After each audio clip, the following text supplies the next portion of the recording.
The USF campus gets into the Christmas spirit. Students prepare for finals. And a roundtable is held at USF to discuss hunger issues. All this and more coming up next on College Week.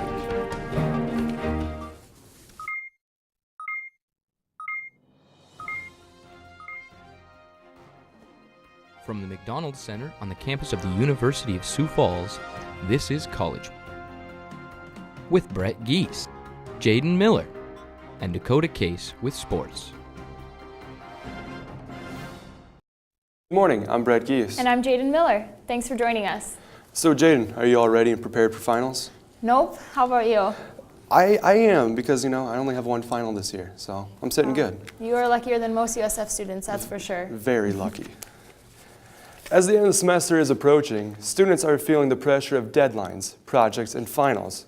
Student Activities has planned a number of events to keep students motivated and enthusiastic about ending the semester strong. On Saturday evening in the McDonald Center Ward lobby, students can dress up in their best holiday attire and enjoy an evening of dancing at the Yule Ball Dance. On Monday evening at 9 p.m., the annual late-night finals breakfast will be served to students by staff and faculty. Pancakes, cinnamon rolls, sausage, and more will be served, providing students some relief from the long hours of studying. As finals week is drawing near, Christmas break is around the corner. Students can find their final exam schedule on their MyUSF homepage. Meanwhile, Christmas break begins next Wednesday, December 19th. Students, remember to unplug everything in your dorm room before you leave. Read your email for further instructions on preparing your room for Christmas break. All residence halls will close at 5 p.m. on the 19th unless you have been granted permission to stay for an extra day. Contact your residence director by Friday, December 14th if you need to stay on campus the 19th for travel reasons. The dorms will reopen on Tuesday, January 1st at 3 p.m. Interim classes begin on Wednesday, January 2nd. A variety of events on the USF campus help students enjoy the season even with the stress of finals. With more on the story, here's College Week's Julia Iverson. Christmas Storytime is a USF tradition that brings together the campus community. Each year, students get a break from finals to hear holiday stories read by faculty and staff. Liz Teal has enjoyed many Christmas story times at USF. Teal says gathering to read stories is a fun way to get into the Christmas spirit. It's just a great way to get kids together for the holidays and to read stories and eat goodies, and for faculty and staff to share their favorite stories. Storytime is held throughout the first few weeks of December. One of the evenings, Teal had the opportunity to share a favorite of hers. I read The Cajun Night Before Christmas, which is just what it sounds like. It is a Cajun version of The Night Before Christmas. 'Twas the Night Before Christmas. And it's just, instead of reindeer, there are alligators, and Santa Claus is dressed in furs, and it takes place in a marsh, in marshlands in the South, and so it's just different than, 'Twas the Night Before Christmas. Christmas Storytime is one of many holiday-themed events that take place during the 12 days of Christmas activities on campus. For College Week, I'm Julia Iverson. USF staff and students share their Christmas traditions. With more on the story, here's College Week's William Markson.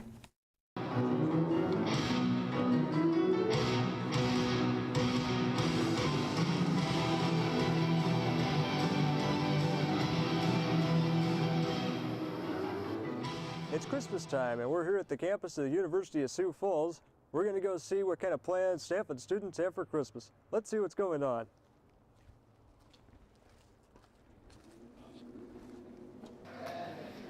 A USF student shared his plans for Christmas with us. Well, I'm planning on going back home to Minnesota, and my grandma and my aunt are going to come up to my house this year, and we're going to celebrate Christmas there. We asked USF staff and students what they thought of the recent snowfall. It really made it feel like Christmas, getting some snow out there. The snow, not so much. I don't mind the snow from here at my desk when I can sit and look out my window on the world. But as for being out in it, I've had enough years of cold snow. Several staff and students attended Christmas events in Sioux Falls. I've been to Storytime once and spray painted some windows with some snow. I have been to memory service. I'm going to a Christmas concert this Friday night. I've attended a couple of other Christmas events and enjoyed them thoroughly. For USF College Week, I'm William Markson.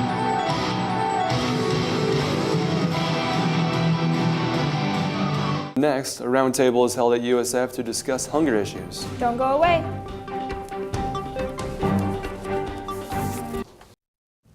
This evening, Thursday, December 13th, the public is invited to attend a free roundtable discussion about hunger concerns. The roundtable is hosted by the USF Honors Program and the University Honors Core class. According to Assistant Art Professor Cisa Cooper, who co-teaches the course, many students are already interested in supporting community outreach, and this event will broaden the conversation with a group of organizations.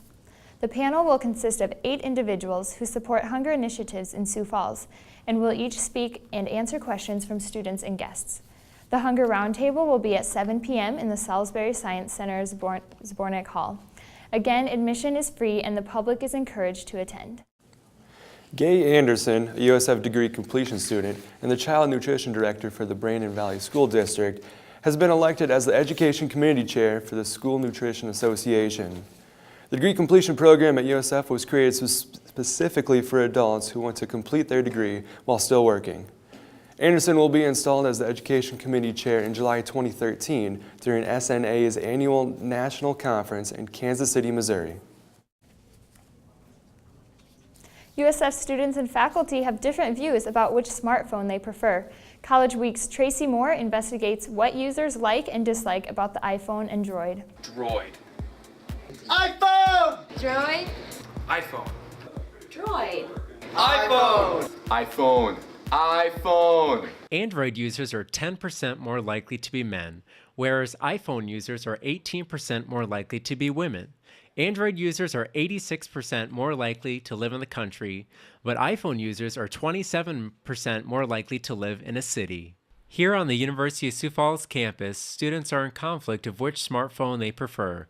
Dr. Gary Schlinker, Director of Media Studies, says why he prefers his Android Incredible 2 over the iPhone. I would say if you have a fair amount of technical ability and don't mind experimenting on your own with different applications and software, then definitely go with the Droid. Cisa Cooper, Associate Professor of Arts, says why she believes her iPhone suits her everyday and professional needs. I use it for absolutely everything. Like, I don't know how I kept my life organized before the iPhone. Because of the Apple technology in general, it just seems more compatible with the computer. As an artist in the art world, we use Macs generally. It's as good as having a laptop computer that you can carry in your back pocket. Android users are 20% more likely to be politically conservative, whereas iPhone users are 17% more likely to be liberal. Android users are 12% more likely to be introverts, but iPhone users are 14% more likely to be extroverts. For College Week, I'm Tracy Moore. Is your car safe on campus? With information on how to keep it that way, here's College Week's Jaden Miller. Recently at the University of Sioux Falls, there have been reports of vehicle break-ins on campus. According to a campus-wide email sent by campus security, suspects were observed on video checking doors on vehicles in various parking lots. Students have reported several stolen items, says Lieutenant Officer Jeff McDonald. We've had people leave purses, laptops, iPads, iPods sitting on the front seat, in the back seat, and their car unlocked. Someone walks by, it's unfortunately really tempting to some people. According to McDonald, suspects will not bother trying to get into a locked car. Well, unfortunately, vehicle break-ins are crimes of convenience. People go around and they will check a car door. If it's not locked, they'll open the car door and see what they can get. If it's locked, they're not going to take a time and try and get into the car. Freshman Tracy Moore, a recent victim of a vehicle break-in, was fortunate to not have had anything stolen. So the other day I was going to go drive to church, and I went in my car and the glove compartment was just all opened up, and I could tell that someone had been looking through all of the papers in there, and I didn't notice anything missing, but I could tell that somebody had broken into the car. USF campus security has been able to monitor the parking lots thanks to several cameras set up around campus. We do have a Between here and the Sports and Fitness Center, we have 55 cameras that are constantly on. They do record. We do go back and check footage of the areas where the break-in or where something occurred to see if we can catch something on camera. Thankfully, there is an easy way for students to prevent having anything stolen from their vehicles. Well, first and foremost, your vehicles and your dorm rooms should be locked. Don't keep anything in there that would be an interesting target for someone. I usually leave my car unlocked because I've never really had anyone break in before, and I'm from Brookings, and that's not really a big issue.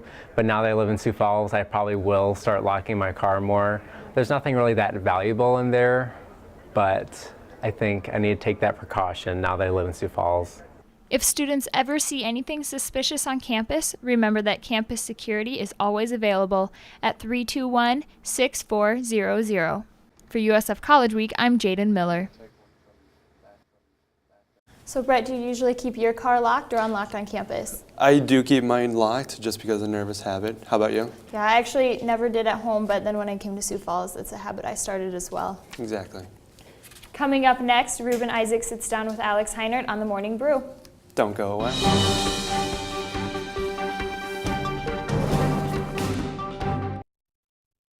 Good morning. Welcome to a Morning Brew, the only college show which is more exciting than 7 levels of the candy cane forest and more adventurous than a twirly, swirly gumdrop sea. With me today is Alex Heinert.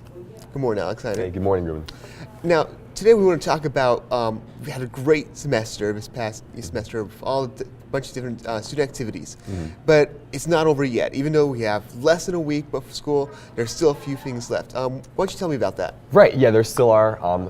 Even though, like you said, there's a couple days left in the semester, we're still trying to do some things to keep people engaged as finals get going and everything kind of gets busy. It's still nice to have a break to go out and do something and have fun with friends and with community. And so I know we've got our improv troupe, improvisation, is going to perform on Friday night, which is a lot of fun. Saturday we've got the Yule Ball, kind of our annual old-fashioned Christmas party, which is always a good time. Sunday there's dorm parties going on all over campus, Christmas parties, which for our freshmen and our sophomores and all the way through seniors, which will be a good time like we always do every year. Monday there's late night finals breakfast. So even though the school year is kind of starting to wrap up, there still are plenty of opportunities to get out and to have fun. Awesome. Now, after late night breakfast, are you going to be having any spaghetti and syrup there? You know, as great as that is, I mean, we're going to try and stick to the 4 main food groups: candy, candy cane, candy corn, and syrup. But if it doesn't work out, we'll branch out if we need to eggs and to pancakes and to sausage and those types of things. Yeah. Awesome. Sounds great. You have to be a real cotton-headed Nemo not to go to that. Absolutely. Hey. Now, J-term's coming up right after that. Is there anything planned for a J-term?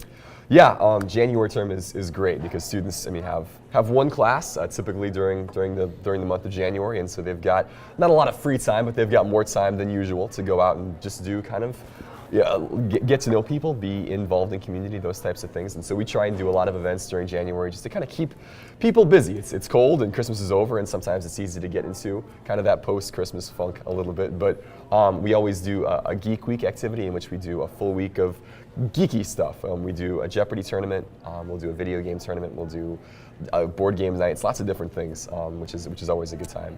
And then the week after we always do Disney Appreciation Week, in which we go through and we watch Disney movies. And that's pretty much, which again sounds kind of for like little kids, but again, that's fun. That stuff is great, and it's fun to get out of your room and go do those things with a group of people. And so we always do a beard off in January. Some people have been able to grow beards since they were 15. Some have not been able to, but it's fun to give those things a shot. We always have our big judging contest at the end of the month. So between that and all of our Cougar sporting events going on with basketball and indoor track, those types of things, there's plenty of stuff to keep kids busy. Awesome. And of course, following after J-term, we have back in the spring semester, back in the regular semester. Tell us what some of the things that are going to be happening at the beginning of that semester. Sure. When students get back, we always kind of do a couple different things right away. Last year we did I Heart Canada Weekend. I don't think we're doing that this year, but we're going to do, we have Twerp Week, which starts the semester off, and that's kind of our Valentine's Day themes, Week of Love. We have speed dating, We'll go to carousel skate, we'll have a dance, lots of good stuff during that week. And then a week after that, we'll start with the Winter Olympics. So the month of February is pretty full. A lot of holidays and a lot of fun activities on campus. Now, I know for at least last year, you also had Humans vs. Zombies. Is that going to be coming back this semester? Yeah, Humans vs. Zombies 3.0 this time, which will be fun. I can't think of what. We always come up with some fun tagline, and that's yet to be determined. But that'll be in March. Yep, typically once students get back from spring break, the weather gets nicer, it's a little more fun to run around outside. We'll start doing the brain eating and such come late March. Yep. That's awesome. Now, I also want to do just a quick review on just some of the really fun activities we had over this past fall semester. What do you think were some of the most successful ones that you also want to bring back in the future? Yeah, that's a good question. I know that we always, the Summer Olympics have become kind of a tradition here on campus, and that's always a lot of fun. We had our group of girls from Grand Island, Switzerland won the championship this year for most medal count points over the course of the week, and that was the first time they had done so, and that was really exciting and neat to see. And so that's something that we'll keep doing here on campus. We're just wrapping up A Merry Hobbit Christmas, which was a lot of fun, just doing different things with Tolkien books and with The Hobbit coming out this week. That was a good time. So I know that we'll have another movie next year to go to, so I'm sure we'll just kind of keep building on that momentum. We did another Harry Potter week, which was great. That's something that we used to do again when those movies would come out, and so we just had a week's worth of events centered around the House Cup Challenge and all the Harry Potter books and movies, and so there's always good stuff, but we have a great team of activities, students. We have 4 with Lily Gullickson and Blaze Killian and Nathan Schlatter, and they do such a good job. Rachel Van Hoosen is our other one, and they just are so good about just getting out and coming up with fun stuff and trying to find things that our student body is excited about and then just bringing it to them. And so whatever they come up with, we'll just keep doing. That's fantastic. Well, this has been Morning Brew. I'm Ruben Isaac. This has been Alex Heiner. Next up is not Reindeer Games, but it's sports with Dakota Case. Stay with us.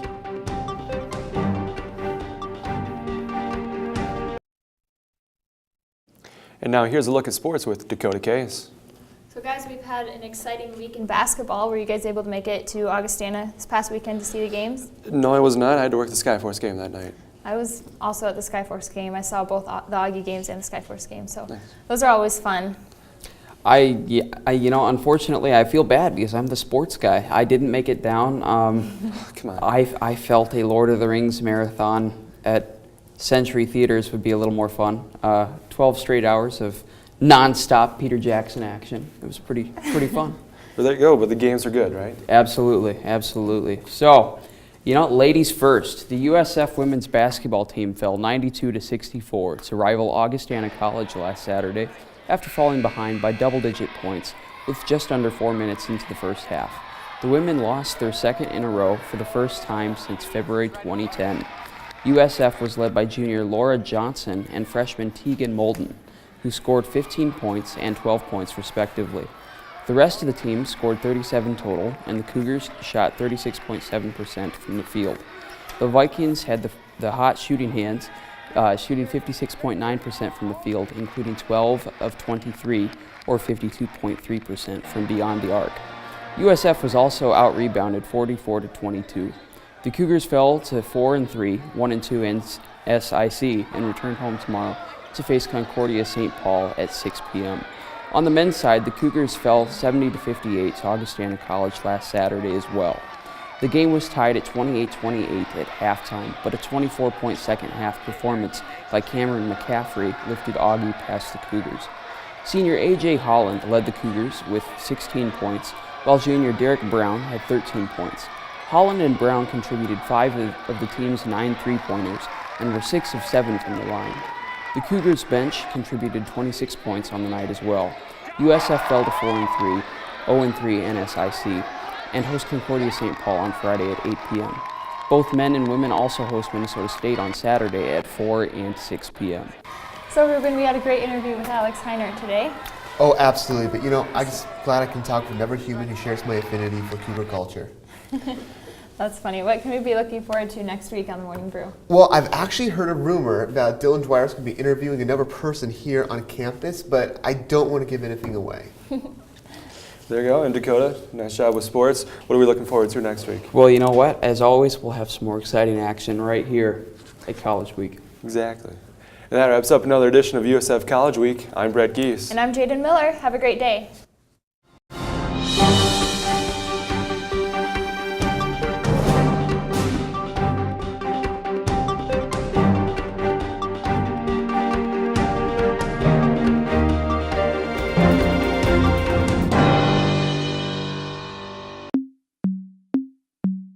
USF, Cougar crazies. I got something for y'all to check out. Yep, Cougar. Y'all need to check it out. Hey, Cougar. I said y'all should check it out. Cougar. Check it out. Son. Yeah. To check it out. If the USF Cougars is something you need a rep, well then Cool Gear Locker is something you need to check. You're in need of apparel, you gotta be looking right. Go to cool-gearlocker.com website. When I spit it, y'all should listen. Try to determine how I rip it. USF is what we reppin'. USF is never slipping. Cougar fans, y'all looking great. You know that we dominate. Need some gear and gotta wait with Cool Gear Locker, raise the stakes. Cool Gear. Y'all need to check it out. Cool Gear. I said y'all should check it out.